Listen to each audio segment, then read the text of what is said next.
Hey everyone, welcome back to Mr. Moser's Meandering Monday. This is part 2 of the South Carolina Aquarium in Charleston, South Carolina. Last week I talked about parts of the aquarium and I just couldn't fit it all in one video, so here's part 2, so enjoy and maybe you'll even learn a little something. Summarizing last week's video, I showed you the 385,000 gallon ocean tank, including the sea turtle Caretta. And speaking of sea turtles, we also visited the Sea Turtle Care Center, where they take care of injured sea turtles. Remember, getting to the South Carolina Aquarium takes about 3 hours and 15 minutes, and it's 203 miles away from Clover.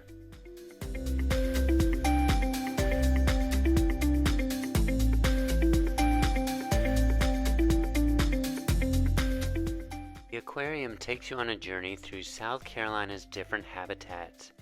We'll take this escalator up to the next story of the building, starting high in the mountain forest region. We first come to a bald eagle named Liberty, who was rescued after an injury and can no longer fly. Liberty now helps teach visitors about wildlife conservation.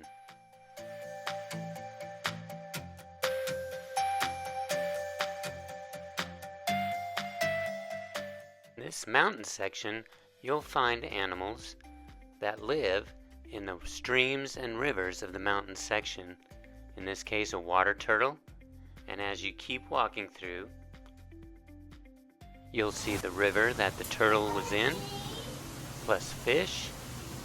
If you look very closely up to the right in a second here, you'll even see a waterfall. When you're walking into this building from the outside, this section is up here near the roof. Here's a better picture of that waterfall. And right next to the waterfall are 2 river otters. Their names are Charlie and Bo, and you can always find them swimming, snacking, or snoozing. In this case, they were swimming around getting some food. Let's watch.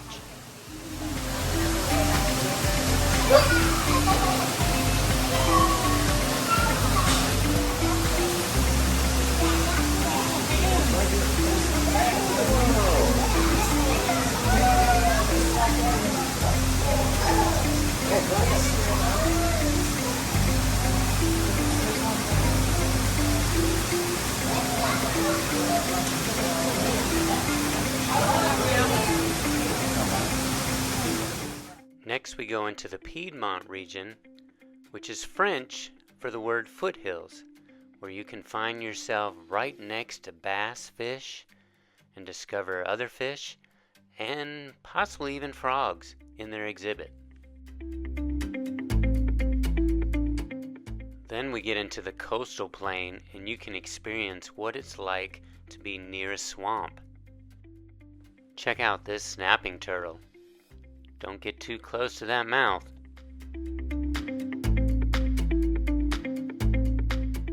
There's also an area where you can look at insects closely under a microscope. There's also an area where you can be hands-on with an expert to answer all your questions. And here's an example of a brown water swamp and some of the fish that live in there. In addition to brown water swamps, there's also black water swamps, where the water is actually black from the dirt and the decomposing leaves in the area.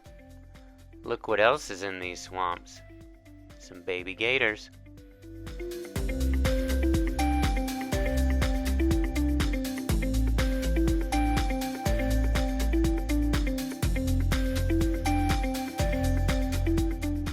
Here's a South Carolina canebrake rattlesnake and a copperhead snake. Do you see it?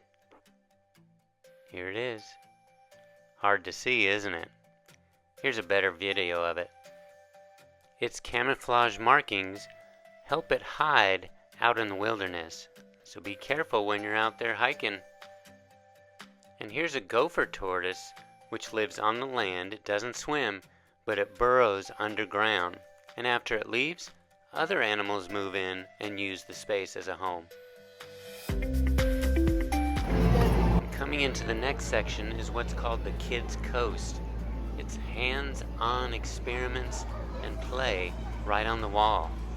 A lot of fun for everyone.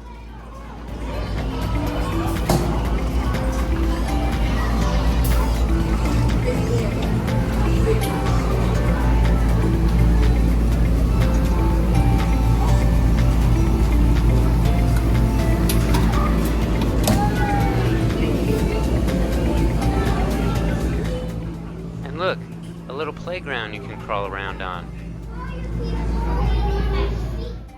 Going outside, but still at the aquarium, is the Salt Marsh Aviary, where you can spot shorebirds and experience their touch tank, where you can touch large fish and even a turtle or two. Keep watching, you'll see one turtle pop his head out the water.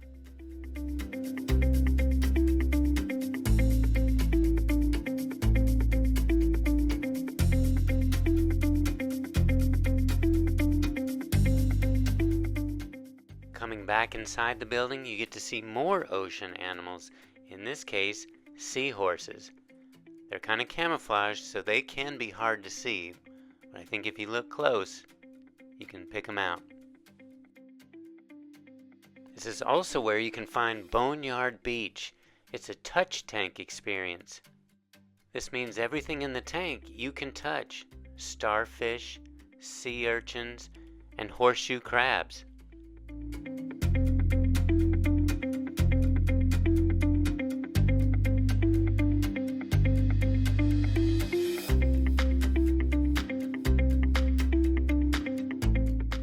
The next South Carolina region we get back into is the ocean region, which is home to that large fish tank I showed you at the beginning.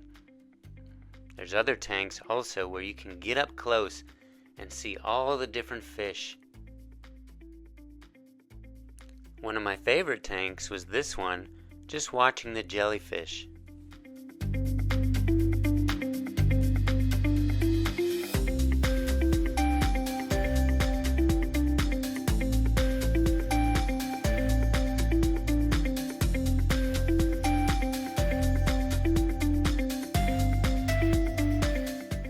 Want to get a little techie?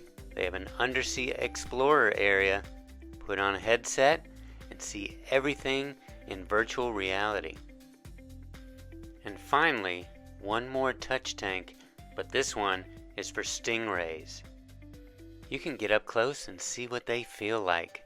What do you think they feel like? So the next time you're in Charleston, you might want to check out the South Carolina Aquarium. I hope you enjoyed it. Have a great day.